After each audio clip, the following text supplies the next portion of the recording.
জয়গুরু, সুপ্রভাত, হরি ওম।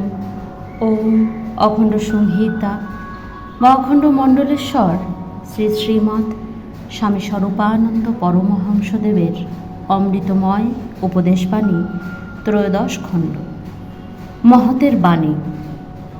তোমরা যে নানা স্থান হইতে সাধু মহাজনগণের স্বহস্তলিখিত উপদেশবাণী সংগ্রহ করিয়া একটি প্রদর্শনী করিতে অভিলাষ করিয়াছ, ইহার আমি প্রশংসা করি।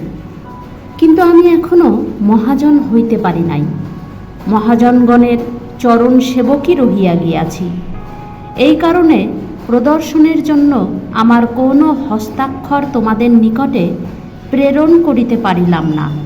কিন্তু তোমাদের ন্যায় তরুণমতি কোমলমনা কচি বয়সের বালকগণকে আমার সতীর্থ জ্ঞানে তোমাদিগকে একটি সদুপদেশ দিতেছি যে, মহাপুরুষগণের বাণীকে তোমরা নিজ নিজ জীবনের আচরণের ভিতর দিয়া যদি রূপ দিতে ইচ্ছা করো, তাহা হইলে একই বাণী শতবার, সহস্রবার, লক্ষবার পড়িও। নিজেরা পড়িও, অপরকে শুনাইও, অপরকে দিয়া পড়াইও, নিজেরা শুনিও। শ্রদ্ধা ভরে, ভক্তি ভরে, মনের বিনীত জিজ্ঞাসা লইয়া প্রেম ভরে পড়িও এবং শুনিও।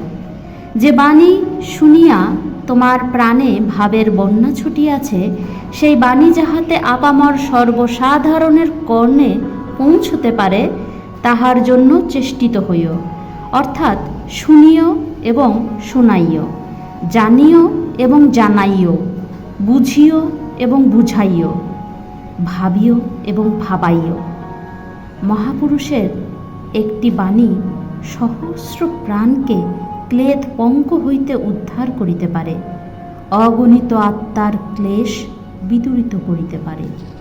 হরি ওম।